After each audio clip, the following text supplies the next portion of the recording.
A string of vicious bank robberies grows more violent with every holdup, then ends in a deadly shootout.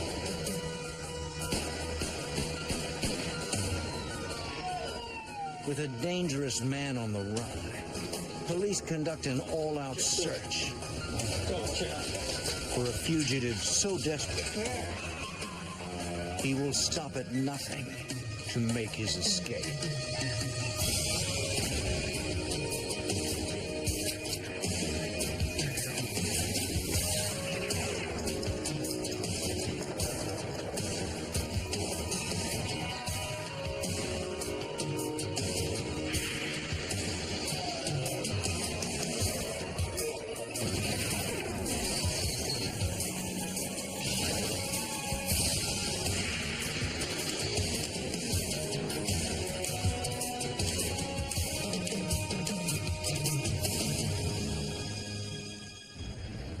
Two armed bank robbers hit a Seattle bank, taking over $150,000. But before they can escape, police confront them and the pair splits up. As authorities search block by block, they learn one was a career criminal with a long history of violence. I'm Jim Kallstrom, former head of the FBI's New York office. The suspect was smart and desperate to stay free.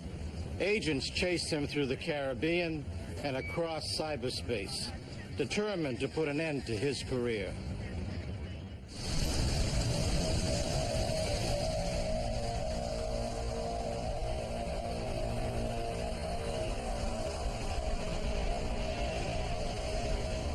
One of the FBI's primary responsibilities is investigating bank robberies. And they see more of these crimes in Seattle than just about any other place in the country. The FBI office there investigates every bank robbery in the state of Washington. Special Agent Mike Adams runs Seattle's robbery division. Over the last 5 or 6 years, we've averaged 300 bank robberies a year, primarily here in the Seattle or King County area. Bank robberies are a big problem here in this area. The FBI cites a high rate of drug addiction and the fact that Washington has a relatively large number of bank branches as reasons for this. On May 17, 2000, one particularly vicious string of takeover-style robberies begins at a downtown Seattle bank.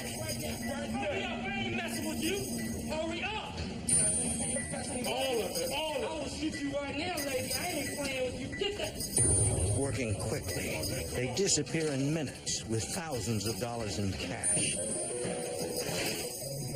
A week later, thieves hit another area bank, brandishing bigger guns, intensifying their assault on unsuspecting patrons and employees. 2 weeks later, robbers strike again with even more aggression. Since takeover robberies are rare, agents believe the crimes were all perpetrated by the same bandits.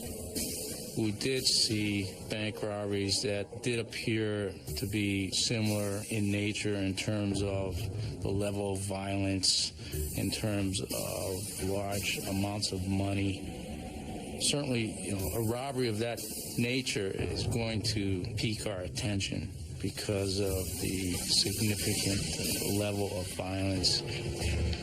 Yet each time, the robbers escape cleanly in stolen getaway cars, leaving no eyewitnesses who can ID the men. The FBI is facing a pair of seasoned criminals who grow more aggressive with each attack.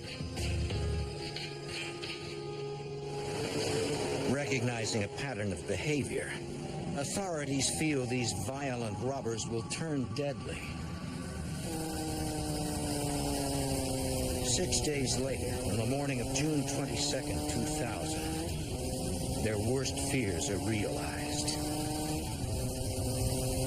Two men head down Aurora Avenue, then turn into the parking lot of Wells Fargo Bank.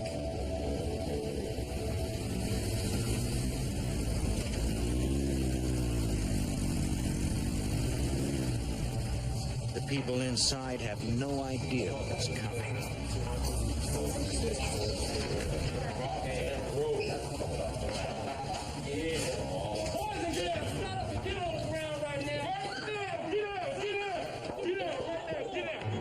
The gunmen corral the customers and employees, but they miss one. The robbers are organized. One stands guard, while the other finds a teller who can access the vault. I'm asking you, do you have the key to the vault? Don't look at me. The manager connects with police emergency. Stay on the line. All units had a bank robbery at 120 in Aurora. A dispatcher puts out an urgent call about armed robbers still inside the bank. 204 received. Seattle officer Wesley Buxton responds. It was a bank robbery in progress. That's a little bit of an unusual call. We usually get bank alarms as opposed to bank robbery in progress. Buxton races to the bank. I said, hurry up. Yeah. Come on, here, fill it up. Hurry up. Inside the vault, the thief takes all the cash his two backpacks can hold. The teller follows orders, hoping the gunman won't kill him. No phone calls or nothing. You understand me? None of that. Buxton kills his siren as he approaches the bank. I was the first one on the scene. There was a motorcycle sitting out in front of the bank. I believe it was up on the sidewalk. You really couldn't see in the bank. Following procedure, the officer finds cover and waits for backup.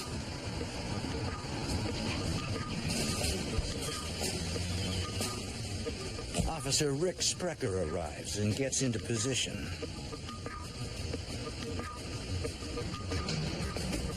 The bandits emerge, unaware of the officers. They cannot get the motorcycle started. They sat there like they were frozen for a minute in time, I guess trying to figure out by the motorcycle would it start. And then they jumped off the motorcycle and they started running away from it. Then, one suspect trips.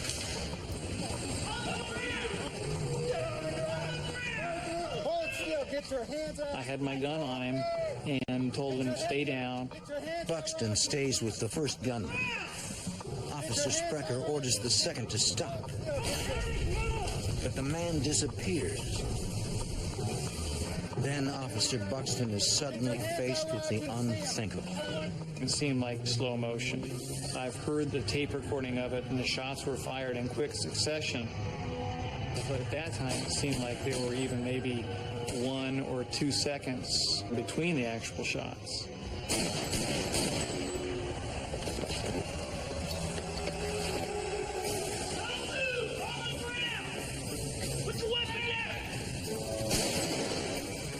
Sprecher returns fire, finally stopping the gunman. Officers contain one suspect. The other is gone. Officer down! Officer down! Keep back up! Officer Sprecher's call brings an intense law enforcement response. Emergency medical technicians work to stabilize Officer Buxton, while Officer Sprecher quickly briefs detectives. Got shot 6 times. Guy's loose. The man who shot the officer is dead. Black jacket. The hunt for the escaped suspect begins immediately. One suspect at large, black helmet, black clothing. A dispatcher broadcasts a description of the fleeing gunman on all police channels. FBI agents rushed to the bank. Among them, Agent Mike Adams.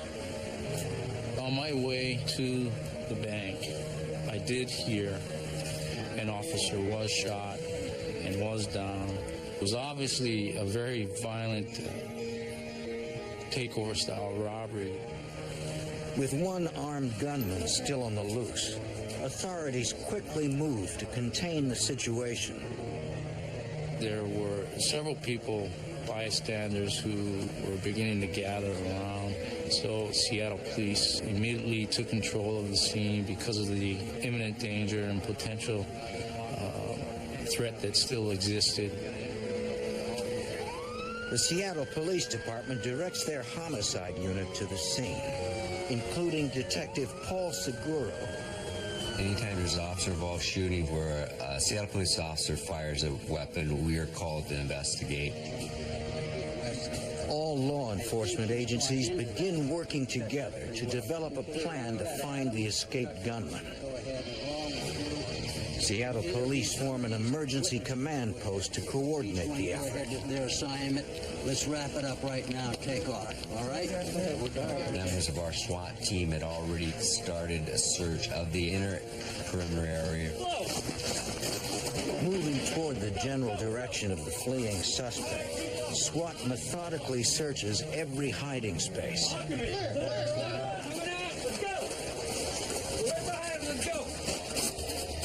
Concerned for public safety, law enforcement swarms the area. Roads are blocked. Traffic rerouted. Detective Sergeant David Ritter. The bank robbery and subsequent police shooting led to a tremendous police presence in the area. We had dogs, we had the King County helicopter, the special weapons team. The SWAT team goes door to door, warning everyone in the business district. Businesses were shut down. We closed all the local businesses for the safety of the people because the suspect was still at large. Okay? You guys are all right. Just do that, please. Thank you. After treating gunshot wounds in Officer Buxton's left arm and right shoulder, the emergency medical technicians take him to the hospital. Special Agent Adams searches the downed bank robber for clues. I pulled out his identification, which said his name was Daniel Del Fierro. He was not someone that, known to the FBI at that time, but nonetheless, certainly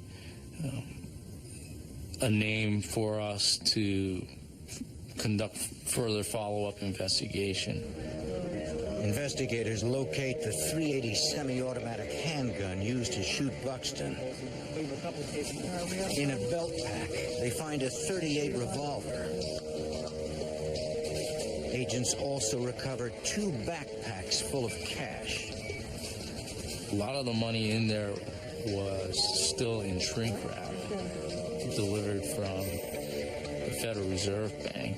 Later, the money found in both backpacks came up to well over $151,000. That is a lot of money, much more than is typically taken during a bank robbery. Police run the plates of the motorcycle and learn it will not help them ID the escaped suspect. The bike was stolen. FBI agents interview bank employees and customers, searching for clues that might help them locate the second gunman.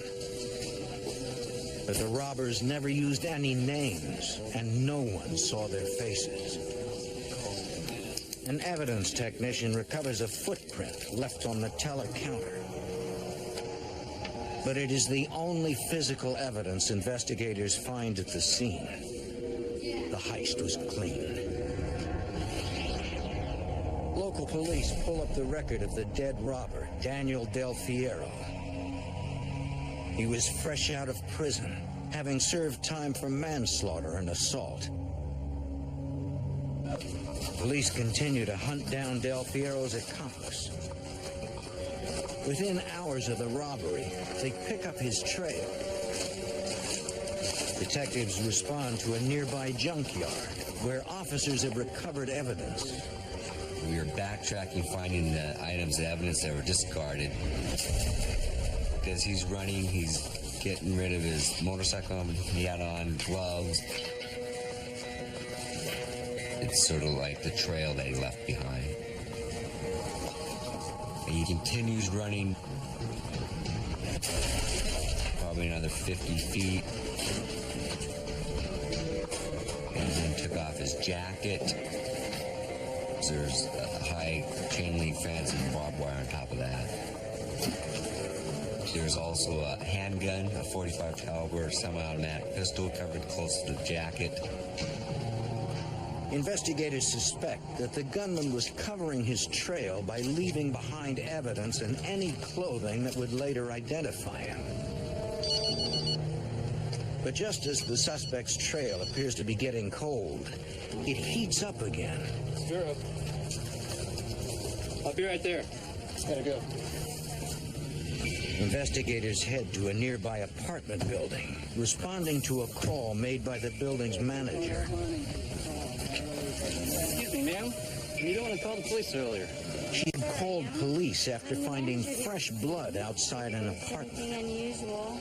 Went upstairs to my apartment and noticed the blood on the stairwell. Did you see any? We surmised that the second suspect must have cut his hand going over the fence. If it is the gunman's blood, he could still be in the building, armed and desperate.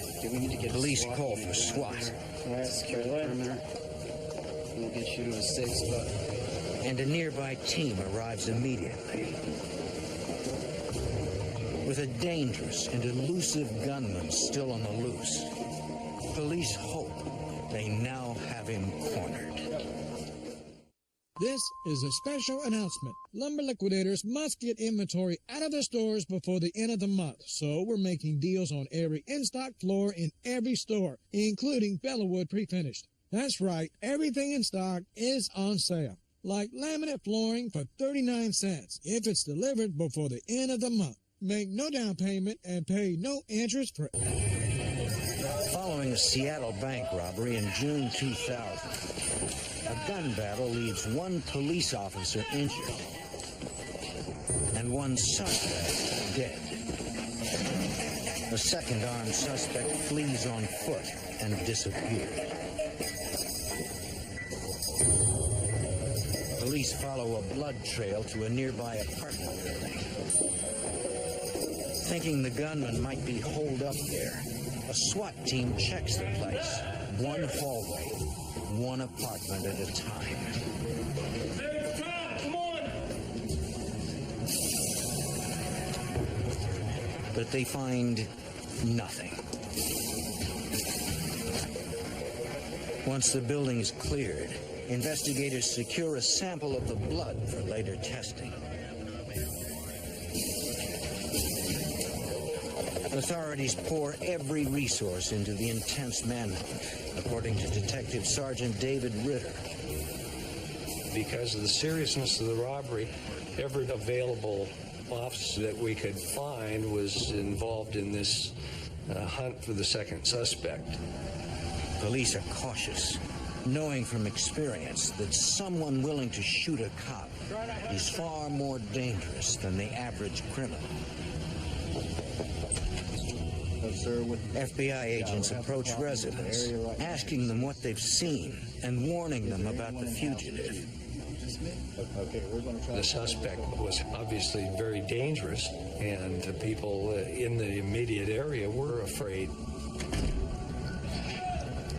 Tactical officers continue to check buildings, alleys,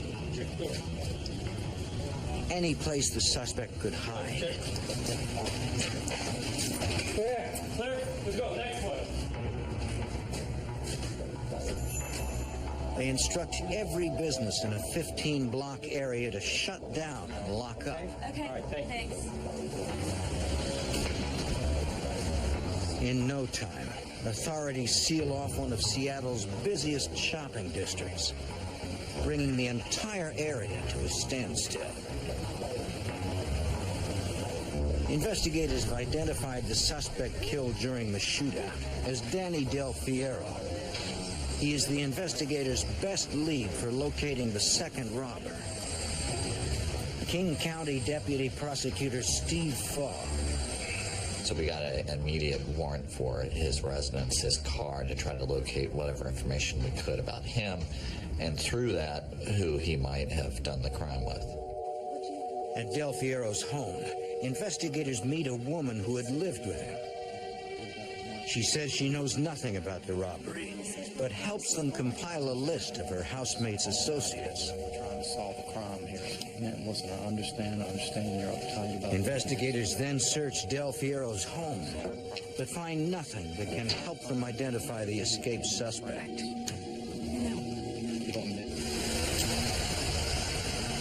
Across town, officers respond to a call from a man who claims he was the target of an attempted carjacking.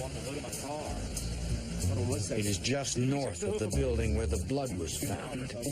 Well, I was leaving for work, and, The driver explains that minutes earlier, he was leaving his apartment complex. All of a sudden, he saw this guy jump out in front of him, and slam both of his hands down on the hood and force him to stop. The guy said, "Hey, I've been in a fight, and I need you to help me. Can you give me a ride?"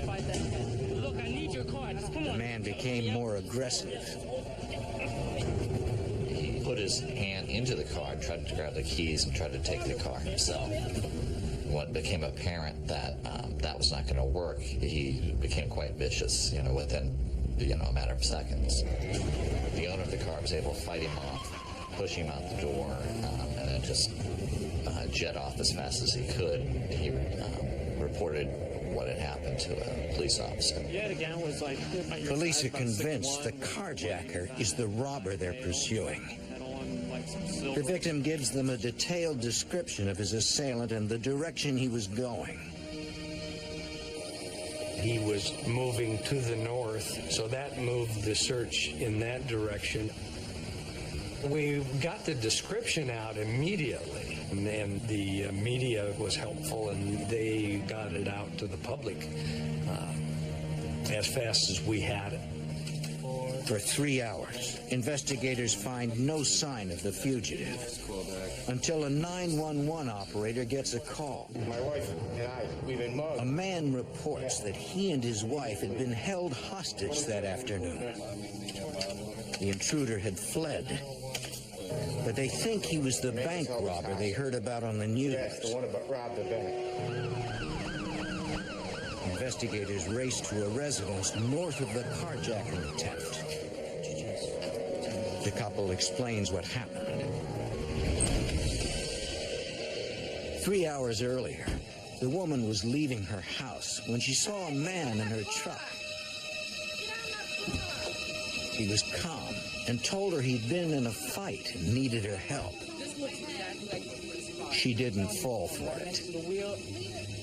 At this point, the police and the media were sort of circling the area, and she pointed up to the helicopters and said, "No, I think actually they're looking for you." And again, the personality changed just like that. The woman is not somebody who's just going to kind of roll over for this guy. He tried to fight back. He grabbed a knife, let her know that he was capable of using it.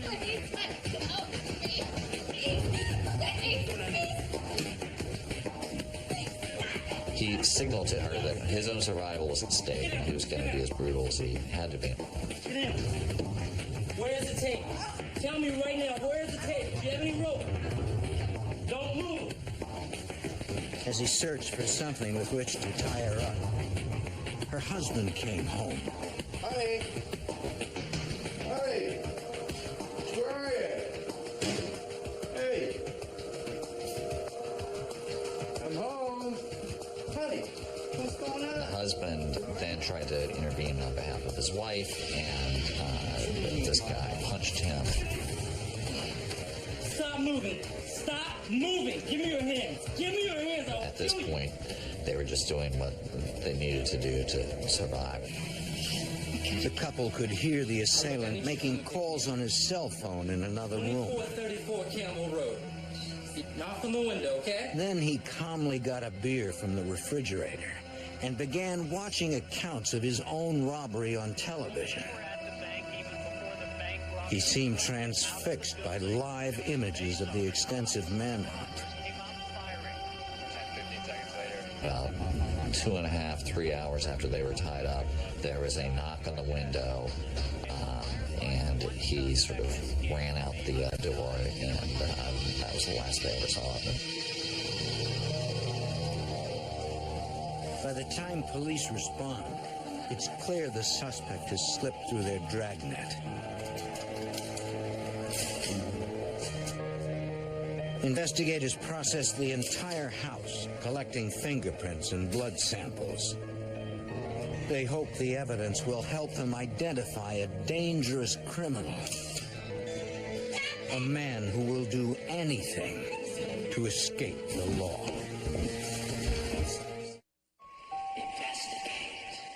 Monday, on an all-new Disappear, a young mother goes missing on Christmas Day. An armed bank robber is on the run, following a deadly shootout in which police kill his partner. During his flight, the fugitive assaults a couple, then holds them hostage in their Seattle home, while he waits for a getaway driver to help him escape. FBI Special Agent Gary Shaneline knows this fugitive is especially dangerous. The nature of the act itself of bank robbery is very violent, but in trying to effect an escape, his partner and he were involved in the shooting of a police officer and also the taking hostage of innocent citizens. So the stakes in this particular case were definitely higher. Detective Paul Seguro begins canvassing the neighbors of the slain robber, Danny Del Fiero. One man tells Seguro he had seen television reports about the stolen motorcycle used in the robbery, and he recognized it. He saw Del Fiero with the motorcycle prior to the bank robbery taking place. The man tells Seguro he saw the bike on a tow truck. And this individual had seen another individual inside the truck with Del Fiero the day before. Seguro thinks the tow truck driver might be the second robber. He asks the neighbor if he knows who he is. The man says he had never seen him before. Investigators track down every possible lead, trying to get more information on Del Fiero's known associates. We drove to several different addresses and locations in our attempt to interview different people who we thought might be able to lead to the identity as well as the location of the second suspect of this bank robbery. Every lead becomes a dead end. Investigators finally get a break when officers begin processing the evidence left behind by the fleeing robber. Inside the jacket was this piece of paper that had a photocopy of a driver's license that belonged to a young 16-year-old girl, and then a lot of information about who she was. Police begin looking for the young woman. They called the best number they had for her, which was her dad. And her dad said, well, she's at the movies. And I said, well, you need to get her. So she came and talked to the police, and she said that as soon as her dad came into the movie theater, she immediately knew what it was about. Basically, the reason why I asked is because they show her the photocopied license and ask how the bank robbers got it. I really would hate to see. She told us that she was approached by a person she went to high school with. The person she went to high school with said, I have an individual that has large sums of money. He needs ID and social security numbers. In return, you'll get a couple $1,000s if you let us use your ID and social security number. The young woman explains the information was to be used to set up bank accounts to launder stolen money. She gives detectives the name of her high school friend, the middleman for the ID fraud. So what is this all about? Detectives track down the man and try to get him to cooperate. We contacted him early morning hours. He was somewhat reluctant to talk to us at first, but then as we started talking to him, he finally started to tell us about who it was that asked him to obtain the identification and social security numbers. His name is Aristotle. He tells detectives the man's name is Aristotle Marr. We then thought that it's very possible that Aristotle Marr is the person we're looking for, because he was obviously looking for a way to launder money in the hopes of getting legitimate funds in return. Investigators are convinced they're on the right track when the middleman tells investigators that Marr owns a towing service.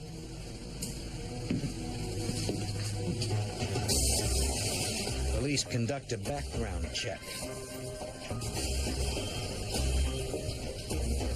DMV records reveal that there is a tow truck registered to Marr, and that it matches the one described by Del Fiero's neighbor. Investigators return to Del Fiero's home to ask his old roommate if she knows Aristotle Marr. She says Marr and Del Fiero had been friends since childhood. Aristotle Marr. So now his name had come up in two different sources or two different ways during the investigation. So now we started to focus on Aristotle Marr as being the second suspect involved in the bank robbery. Steve Fogg subpoenas the cell phone records of Marr and Del Fiero. He discovers calls made between the two suspects prior to the robbery. Circumstantial evidence that they were possibly in the planning stages. Danny Del Fiero and Aristotle Marr were talking, 10 times an hour in the days and weeks that preceded this. Police then ask witnesses to confirm Marr's identity. To do this, they create a photo montage. Because typically what happens is you have 6 photos, and the person who's the suspect is one of the 6. Here, the police put together a 12-person montage. They really went the extra mile just to make absolutely certain that we had the right guy. Authorities show the photo montage to the woman who was assaulted and held hostage in her home. And she didn't have any hesitation at all. She picked out Mr. Marr immediately. Later, her husband and the carjacking victim would also pick out Marr as their attacker. So with that, taken together with all the circumstantial evidence, we were quite confident that Aristotle Marr was the guy we were looking for. Let's go. Authorities secure an arrest warrant for Marr and a search warrant for his home. Knowing Marr's volatile tendencies, police prepare for what could be a violent confrontation. On June 22nd, 2000, a pair of alleged serial bank robbers hit another Seattle bank. During a shootout with police, one bandit is killed, and the other escapes. The dead robber is Daniel Del Fiero. Authorities believe the fugitive is Aristotle Marr. Fearing a violent confrontation, police prepare to serve arrest and search warrants with the help of a tactical unit. With the team are homicide detectives Paul Seguro and David Ritter. When we went to The residents, we had members of the SWAT team, multiple Seattle police units to assist us in securing the premise.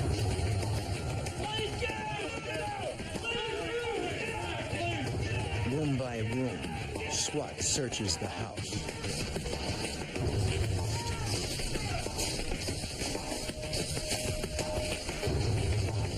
They find no sign of Mar.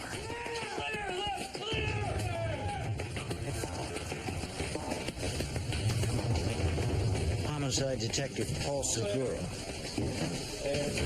Once the home is secured, myself and the rest of the homicide unit went in and started searching through the home. Something real quick. They look for any evidence that can tie Mar to the robbery or provide a clue to his whereabouts. In a hidden storage area, they find remnants of an arsenal. Look at that. There it is. Look at that. Detectives recover empty containers for various types of handguns. We can reach for that second. Although they do find a few weapons, most of the guns are gone. There was different types of ammunition for long guns, shotguns. There was ammunition for handguns. Detectives begin looking at the bullets more closely and uncover an important piece of evidence. We found ammunition that matched ammunition that we found at the scene of the bank robbery. Authorities also discover another lead. Documents that show frequent travel to and from Jamaica by Mar and several associates. Also, there was small photographs and templates for the making of what appeared to be false identification. Investigators suspect that Mar may have plans to flee the country under a false name. During the search at Mar's home, authorities discover a second house on the property. Excuse me, Bob. We need that house cleared over there. Agents immediately file a search warrant for the place and set up surveillance while they wait for the warrant to be processed. For a week, authorities watch people come and go, but see no sign of the robbery suspect.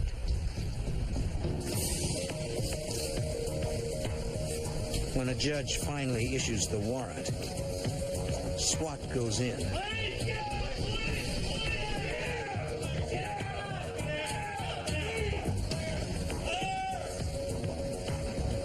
What they find spins the investigation in another direction. The building is a storage unit for stolen goods. We found numerous boxes, brand new appliances, riding lawnmowers that were brand new, refrigerators, numerous cellular phones, and just all kinds of items that were still intact, brand new, still in the box. Investigators find packing lists still attached to the items, indicating they came from local home improvement stores. It was obvious to us that Aristotle Mar was involved in a bigger criminal enterprise than just bank robberies. The items were large. There were appliances. There were pallets of windows. Big things, stuff that somebody doesn't go in and shoplift. I mean, these were big items and showed that there had to be some pretty sophisticated means to obtain this property. It was obvious that we needed help from our burglary and theft people. They coordinated the recovery of the property. The Burglary and Theft Division worked with representatives from the local stores to identify more than $100,000 worth of stolen goods. Representatives provided a big, large moving van, and all the items that were identified as being stolen or suspicious were then loaded in the back of the moving van and taken off property. Investigators suspect that Marr must have had help obtaining and selling the items. We believe a lot of the stolen property was sent to Jamaica. There just was some indications, some receipts, shipping receipts, etc., that showed a large amount of household goods going to Jamaica. Authorities intensify their search for the alleged crime ringleader, Aristotle Marr. The Seattle FBI's Fugitive Task Force takes the lead. Special Agent Gary Shainline. Well, we started with the fundamentals by contacting his family and associates in the hopes of finding that person that could give us the information that would lead to safe and swift apprehension. But every person agents interview claims no knowledge of Marr's whereabouts. Within weeks, the search for Marr begins to take its toll on the fugitive. In an unexpected, bold move, a group of Marr supporters, including his lawyer, holds a press conference proclaiming his innocence. They charge police have falsely accused him because of his association with Daniel Del Fierro. Agents speak with lawyers about arranging surrender, but instead hear a preposterous claim. We tried to have him turn himself in a safe manner, in a controlled environment, and they said that he was afraid that he was going to be, killed by the local police. The FBI continues surveillance at the houses of family and friends, but soon realize Marr may never return. Unlike your garden variety bank robber, Aristotle Marr did have some financial means. He had owned property at a rental house, and I'm sure that those assets and those means, helped him in his fugitive status. An informant calls the FBI with a tip that appears to support what agents already fear. A confidential source indicated that he had fled under an alias, and that he had not just crossed the state line, but actually had fled the country, and that he had fled to Jamaica. If Marr has indeed left the country under another name, he might be impossible to find. The FBI is now facing their toughest obstacle in a case that appears impossible to crack.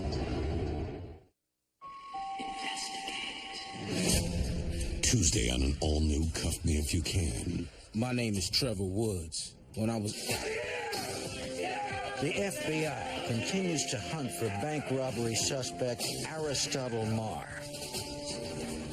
They believe he fled to Jamaica under an assumed name. But the FBI cannot simply go after him, according to Special Agent Gary Shainline. We don't have any police authority in other countries, so there are FBI representatives, and there's U.S. Marshals in Jamaica that liaise with Jamaican authorities, and I was providing them with all the information that we were gleaning from our investigation here, giving them names and points of contact, possible locations that were worthy of investigation in Jamaica in the pursuit of Marr. Investigating Marr's whereabouts in Jamaica is difficult. He's well connected on the island and has a lot of money to help him disappear. We're confident that through those resources that he was able to maintain a low profile and have different places to go to hide himself.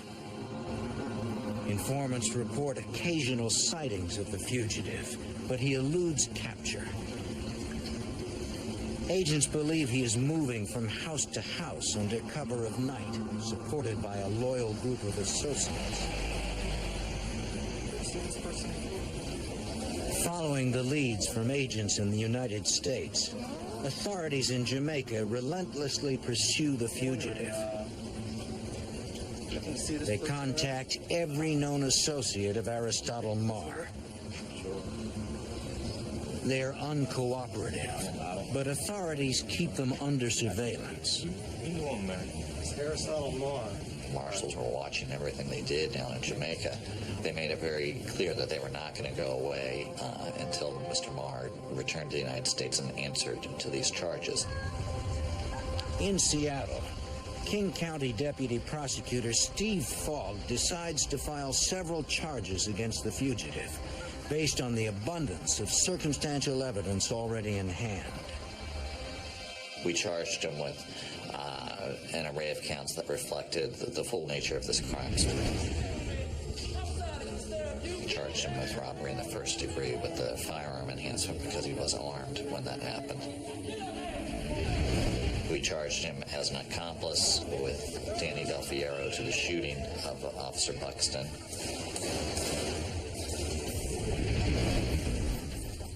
We charged him with attempt robbery too, which is a formal way of saying attempted carjacking. And then kidnappings because they were essentially kidnapped and held hostage in their own basement. Steve Fogg also suspects Marr is involved in an international theft ring, but decides not to press charges. Mr. Marr was already looking at so much time that the amount of additional time that would be added by this theft ring would be negligible. I mean, you're talking about a year or two on a guy who's looking at, 30, 40, 50 years in prison. So we did not charge Mr. Marr for that. Authorities intensify their search for Marr. Seattle homicide detective David Ritter. We kept the pressure up. Give me a break, please. I mean, they felt our presence. They made several complaints that we were harassing them. But we weren't. We were conducting an investigation of a very violent crime, and we wanted to solve it. We wanted him in custody. It got the whole situation probably too hot for him. He wasn't having much fun anymore. After 7 months, the constant pressure pays off. On February 7th, 2001, Aristotle Marr shocks police, walking into the King County Jail with his lawyer. Just go up to the counter, put your hands where I can see them. Seattle Police Detective Paul Seguro had chased Marr from the beginning. Sergeant Christopher, this is Tebow down at the watch desk. Aristotle Marr just turned himself in. I was surprised that Aristotle Marr had actually taken upon himself to turn himself in.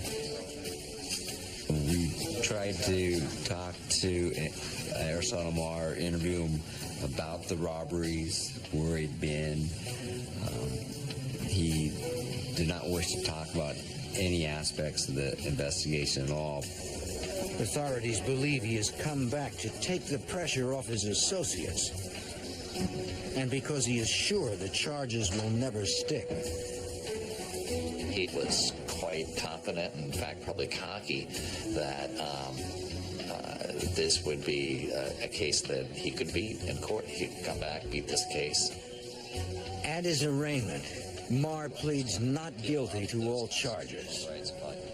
What Mr. Marr didn't know about, but we of course knew about, was this blood trail that had been left. I knew that the next step was to get an immediate sample of his blood, and I knew that that would definitely be the silver bullet if we were able to develop DNA information from the blood trail that was left. A judge orders Marr to submit the samples, which DNA experts compare to blood found at the apartment complex and inside the kidnapped couple's house and truck. The examiner reports a match. At that point, any concern we had about the outcome of that case definitely lifted because it was clear that taken together with all the other evidence that we already had, that this was a rock-solid case. Marr decides not to risk a jury trial and changes his plea to guilty. He is sentenced to 23 years in prison with no chance of parole. Seattle police officer Wesley Buxton, shot during his confrontation with Marr and Del Fierro, is relieved that Marr finally got what he deserved. I'm probably your typical police officer that feels that criminals should get much more than they actually get as far as the demands of justice. But I was fairly satisfied with the sentence. Special Agent Mike Adams.